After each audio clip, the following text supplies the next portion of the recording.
Halo teman-teman, apa kabar? Semoga teman-teman sehat-sehat selalu. Ketemu lagi dengan saya Johan Kristantoro di channel YouTube Persiapan Khotbah Leksionari. Wadah kita bersama-sama untuk mempersiapkan pelayanan yang terbaik. Teman-teman udah ngopi belum pagi ini? Atau mungkin ada yang teh atau air putih? Apapun pilihan kita, yang penting kita mengawali hari dengan semangat. Setuju ya? Nah teman-teman, pagi ini kita akan membahas dan membicarakan bacaan-bacaan leksionari yang akan kita gunakan di dalam ibadah Minggu 19 September 2021 mendatang. Yuk kita lihat apa saja bacaan-bacaan untuk minggu ini. Teman-teman, pada minggu ini kitab-kitab yang kita baca masih sama dengan minggu lalu, yaitu kitab Amsal, kitab Mazmur, surat Yakobus, dan juga Injil Markus. Bacaan pertama kita dari kitab Amsal, pasal yang terakhir, yaitu pasal 31, ayat 10 sampai dengan ayat 31. Kemudian bacaan antaranya dari Mazmur pasal 1, lalu surat Yakobus sebagai bacaan yang kedua, melanjutkan dari bacaan yang minggu lalu, yaitu dari pasal 3 ayat 13 sampai dengan pasal 4 ayat 3, kemudian dilanjutkan ayat 7 dan 8a. Sedangkan bacaan Injilnya dari Markus 9 ayat 30 sampai dengan ayat 37. Yuk bareng-bareng kita kupas setiap bacaan. Nah, kalau minggu lalu kita membaca pasal yang pertama dari kitab Amsal, minggu ini kita justru membaca pasal yang terakhir dari kitab Amsal. Kalau pada pasal pertama, sang hikmat digambarkan sebagai seorang perempuan yang berseru-seru di jalan-jalan, di lapangan-lapangan, di atas tembok-tembok, dan di pintu-pintu gerbang kota. Di pasal terakhir, pasal 31 ini, sang hikmat itu digambarkan hadir dalam sosok seorang perempuan yang disebut sebagai istri yang cakap. Jadi ingat ya teman-teman, hikmat itu dalam kitab Amsal digambarkan sebagai perempuan, bukan laki-laki. Nah, bagaimana sosok perempuan yang disebut sebagai istri yang cakap itu? Mari kita lihat. Pengamsal menilai sosok istri yang cakap itu lebih berharga daripada permata. Pembandingan antara istri yang cakap dengan permata ini sama dengan penilaian yang dibuat oleh pengamsal tentang hikmat yang juga dinilai lebih berharga daripada batu permata. Hal ini bisa kita jumpai di beberapa bagian di kitab Amsal. Nah, yang menarik teman-teman, kalau begitu berarti sebenarnya pengamsal kemungkinan ingin mengangkat harkat atau value perempuan yang pada masanya dinilai sama dengan barang atau properti. Mohon maaf ya teman-teman yang perempuan, pada masa itu memang perempuan dilihat seperti itu. Akan tetapi pengamsal mau mengangkat bahwa seorang istri yang cakap atau seorang istri yang hidup berhikmat itu rupanya lebih berharga daripada barang yang paling bernilai sekalipun. Itu berarti pengamsal ingin mengangkat perempuan lebih tinggi daripada sekedar harta atau sekedar barang. Mengapa pengamsal mengangkat perempuan dalam sosok istri yang cakap itu lebih bernilai daripada segala barang yang berharga? Kita bisa melihat di ayat 13 sampai dengan ayat 27, betapa pengamsal menggambarkan istri yang cakap ini sebagai seorang yang benar-benar luar biasa, seorang istri yang bukan hanya mengurusi kehidupan kebutuhan dasar sehari-hari keluarganya, tetapi juga dia seorang istri yang mempersiapkan masa depan bagi diri sendiri dan juga bagi keluarganya. Bukan hanya itu, dia juga bisa menjaga nama baik keluarganya, dan dia juga digambarkan seorang pribadi yang sangat berwelas asih kepada orang-orang di sekitarnya.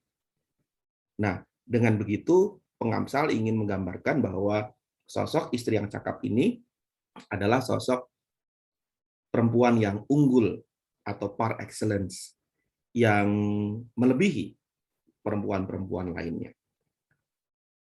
Teman-teman, sebenarnya gambaran istri yang cakap ini bukan hanya diperuntukkan pengamsal untuk perempuan. Artinya, ayat-ayat tentang istri yang cakap ini tidak hanya ditujukan untuk para perempuan. Ayat ini bukan hanya untuk mendidik para perempuan bagaimana menjadi istri yang baik, bukan seperti itu.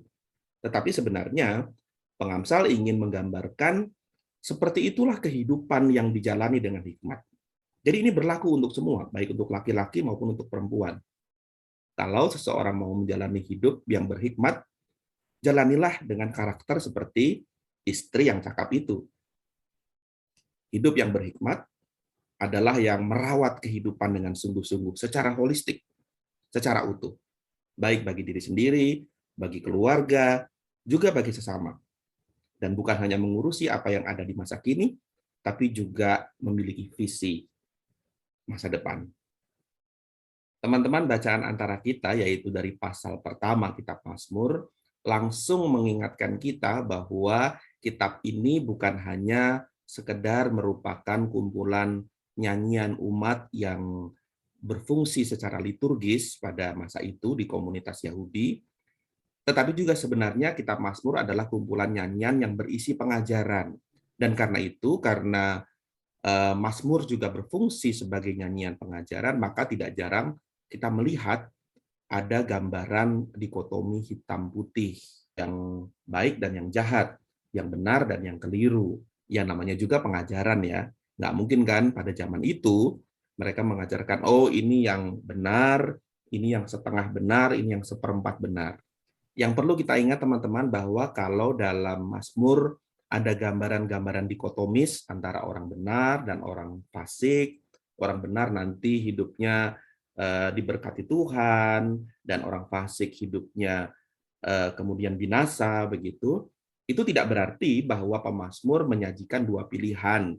Tidak berarti pemazmur mengajarkan kepada umat, kamu mau pilih yang mana, jadi orang benar atau orang fasik. Nggak begitu tentu saja. Tetapi jelas bahwa pemazmur ingin mengarahkan, ingin mengajar dan mendidik umat supaya mereka hidup sebagai orang benar tentu saja. Nah, teman-teman, dari Mazmur yang pertama ini yang membandingkan antara orang benar pada ayat pertama sampai ayat ketiga dan tentang orang fasik ayat 4 sampai ayat yang kelima, kita mendapati satu hal yang menarik, yaitu bahwa orang benar itu hidupnya selalu hidup dalam perenungan akan sabda Allah.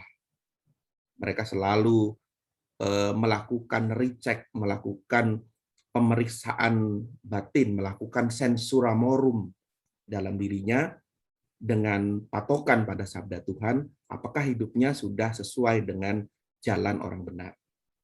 Teman-teman, kita tahu bahwa surat Yakobus itu bisa dipandang sebagai salah satu surat rasul yang ya cukup kontroversial karena ajarannya iman tanpa perbuatan adalah mati.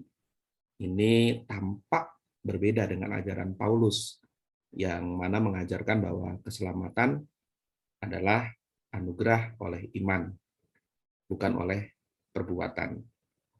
Nah, ternyata kontroversi surat Yakobus bukan hanya di situ saja, tetapi juga di surat Yakobus dia mengajarkan bahwa kebijaksanaan itu barulah menjadi sesuatu yang bermanfaat, sesuatu yang membangun kalau dia diwujudkan dalam perbuatan baik yang nyata, yang konkret. Pada ayat 13 dalam versi bahasa Indonesia masa kini disebutkan di sana bahwa kebijaksanaan itu harus ditunjukkan dengan hidup baik dan dengan melakukan hal-hal yang baik. Kalau kita mau menilik konteks ketika surat Yakobus ini ditulis, maka kita mungkin akan bisa memahaminya. Kita ingat bahwa surat Yakobus ini ditulis untuk orang-orang Kristen di diaspora, di berbagai daerah di luar Yerusalem. Nah, sementara itu dunia pada saat itu dikuasai oleh budaya atau kultur Yunani, di mana Sophia atau kebijaksanaan menjadi sesuatu yang digadang-gadang, sesuatu yang dianggap tinggi, mulia, luhur. Dan seringkali, teman-teman, kebijaksanaan atau Sophia itu tampak hanya di dalam kata-kata saja. terutama yang terlihat dalam pengajaran para filsuf, orang-orang yang dianggap cerdik dan pandai pada masanya. Nah, karena itu Rasul Yakobus ingin mengingatkan kepada jemaat Kristen supaya jangan sekedar meniru orang-orang yang seperti itu. Bukan berarti penulis surat mengatakan bahwa filsuf itu tidak baik, tetapi Rasul Yakobus mengingatkan karena mereka ada di diaspora, maka kebijaksanaan yang mereka tampilkan haruslah memiliki wajah yang berbeda, bukan hanya sekedar kata-kata, pemikiran, atau gagasan saja.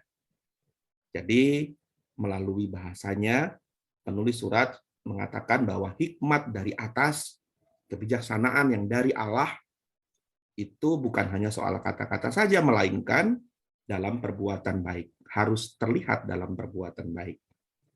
Orang yang berhikmat, orang yang bijaksana, adalah orang yang tulus, yang murni, orang yang pendamai, orang yang peramah, penurut, lalu juga penuh welas asih, dan tidak pilih kasih, juga tidak munafik. Itulah yang diajarkan oleh penulis surat Yakobus kepada jemaat di berbagai tempat di diaspora. Nah, teman-teman, dengan begitu sebenarnya penulis surat Yakobus mengajak segenap jemaat untuk memaknai kebijaksanaan dalam cara yang berbeda dengan yang umumnya dipahami orang pada masa itu, dengan yang umumnya ditampilkan oleh para filsuf pada zaman itu. Kalau orang Kristen ingin disebut orang yang bijaksana, ingin disebut orang yang berhikmat, maka standarnya, patokannya bukan hanya pada kata-kata saja, bukan hanya orang yang pintar menyampaikan pemikiran melalui kata-kata saja, betapapun terdengar indah dan bijaksana. Tetapi orang Kristen yang bijaksana adalah yang terlihat di dalam perbuatannya. Jadi hidup yang berhikmat, menurut surat Yakobus ini, adalah hidup yang berintegritas, di mana kata-kata itu juga diwujudkan dalam perbuatan kasih yang nyata. Dan juga di dalam karakter yang membawa pendamaian. Teman-teman, akhirnya kita sampai di bacaan Injil minggu ini. Dari Injil Markus pasal 9 ayat 30 sampai 37. Bentar ya. Teman-teman, kalau diperhatikan di seluruh Injil Markus, kita bisa menemukan 3 kali Yesus memberitahukan tentang penderitaan, penganiayaan, dan juga wafat yang harus ia tanggung di kayu salib. Dan yang menarik adalah, teman-teman, 3 kali Yesus memberitakan hal itu, 3 kali pula murid-murid Yesus tidak sanggup memahami itu. Kita tahu di minggu lalu, Simon Petrus malah menegur Yesus. Lalu di minggu ini dan di pasal 10, kita akan melihat bahwa murid-murid Yesus kemudian tidak berani merespons pada penderitaan Yesus itu.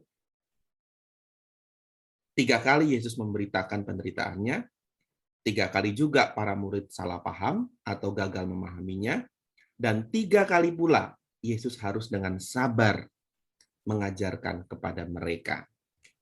Pada bacaan Injil minggu ini, khususnya pada ayat 31, Yesus memberitakan jalan sengsara yang harus dia tempuh. Nah, kali ini tidak ada Simon yang menegur Yesus. Mungkin dia sudah nggak berani ya negur lagi. Tapi kita melihat percakapan yang muncul sesudah pemberitaan sengsara itu. Mereka memang tidak merespons tentang sengsara yang harus dihadapi Yesus. Tetapi rupanya pada ayat 34, para murid malah berbincang-bincang, mereka malah meributkan siapa yang lebih besar di antara mereka, siapa yang terutama, yang terhebat, siapa yang pantas didahulukan, siapa yang pantas disebut murid nomor 1 di antara mereka. Gitu kurang lebih ya.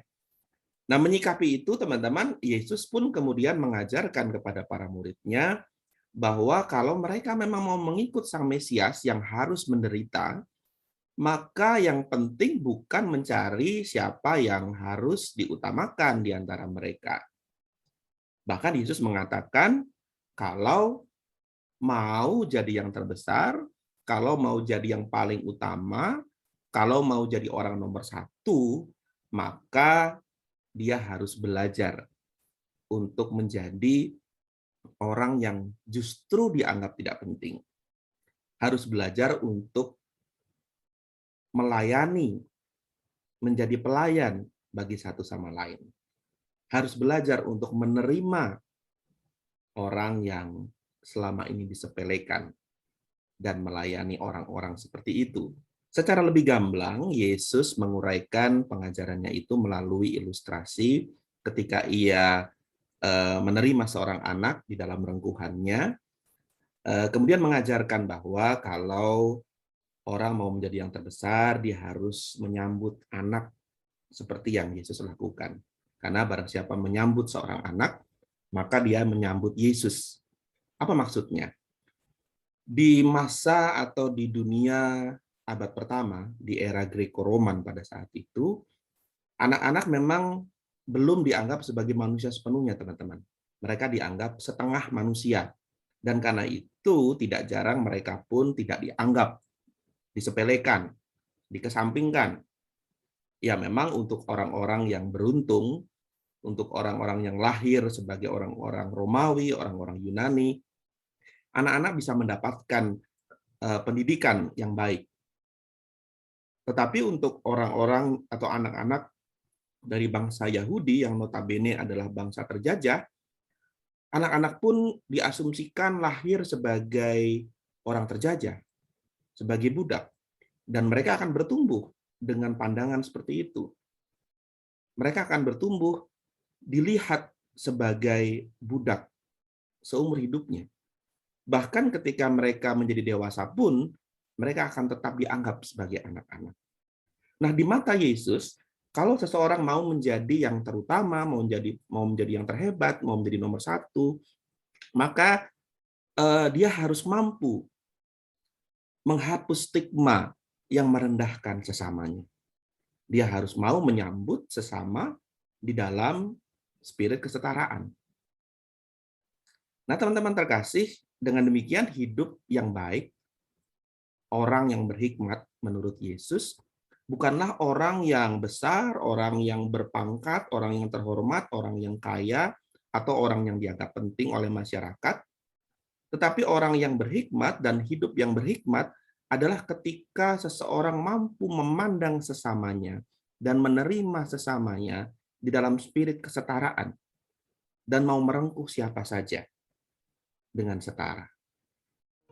Nah, teman-teman, kita sudah membahas dan menguraikan keempat bacaan pada minggu ini. Lalu apa yang mau kita khotbahkan? Seperti sudah saya tampilkan pada bagian awal, saya mengusulkan satu tema, bisa jadi sama dengan tema di gereja teman-teman atau bisa jadi berbeda.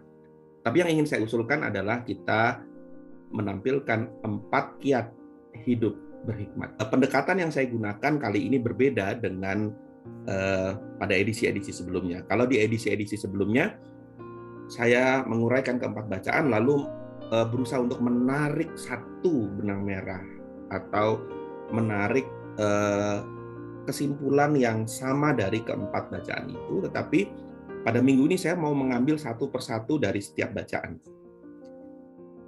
Yang pertama, dari kitab Amsal kita belajar, teman-teman, bahwa dari sosok istri yang cakap itu, yang sebenarnya merepresentasikan wujud dari hikmat yang berguna untuk kita semua, kita belajar bahwa hidup berhikmat itu adalah hidup yang dijalani dengan kepedulian yang holistik, dengan perhatian yang penuh, yang utuh pada hal-hal sesehari yang mana itu bukan hanya berkaitan dengan diri sendiri atau keluarga sendiri, tetapi juga berkaitan dengan sesama. Yang kedua, teman-teman, dari bacaan Mazmur, kita belajar bahwa hidup berhikmat adalah hidup yang selalu memiliki awareness, kesadaran. Bukan hanya awareness, tapi juga consciousness, kesadaran diri. Hidup yang dijalani dengan perenungan senantiasa, yang mempertanyakan ke dalam hati, apakah saya memang sudah berjalan pada jalan orang benar? Atau jangan-jangan langkah hidup saya sudah menyimpang ke arah jalan hidup orang fasik. Orang yang berhikmat akan selalu mempertanyakan hal itu dalam batinnya. Yang ketiga, teman-teman, dari bacaan surat Yakobus kita belajar bahwa hidup berhikmat itu adalah hidup yang berintegritas, hidup yang bukan hanya bijak dalam kata-kata, bukan hanya bijak dalam tulisan maupun dalam lisan, tapi hidup bijaksana yang diwujudkan di dalam perbuatan nyata, di dalam kebaikan, dalam kemurahan hati, dan juga di dalam karakter yang mendamaikan, yang menciptakan kerukunan dan pendamaian, bukan perpecahan.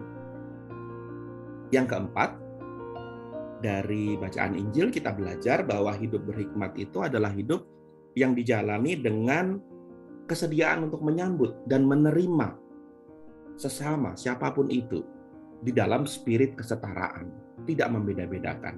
Tidak ada yang lebih besar atau lebih kecil, tidak ada yang lebih utama atau yang lebih kemudian. Semua orang disambut dengan setara. Khususnya kita menyambut orang-orang yang selama ini tersingkirkan, orang-orang yang selama ini disepelekan. Nah, gimana teman-teman? Apakah sudah dapat gambaran apa yang mau dikhotbahkan untuk ibadah minggu ini? Semoga sudah ya. Saya berharap persiapan khotbah leksionari edisi kali ini cukup membantu teman-teman dan cukup bermanfaat buat pelayanan teman-teman. Dan kalau memang bermanfaat, saya meminta tolong silahkan like, share juga ke teman-teman pendeta atau pengkhotbah yang lain atau kepada siapa saja. Dan bagi yang belum subscribe, tolong subscribe ya. Juga kalau ada pertanyaan atau ada komentar, silahkan juga tuliskan di kolom komentar di bawah. Saya dengan senang hati akan menjawab, merespons setiap komentar. Oke teman-teman, berhubung kopi saya sudah mau habis nih, saya mohon diri dulu. Sampai ketemu lagi di persiapan khotbah leksionari edisi berikutnya dengan saya Johan Kristantoro. Sampai ketemu minggu depan. Tuhan memberkati. Tetap sehat, tetap semangat.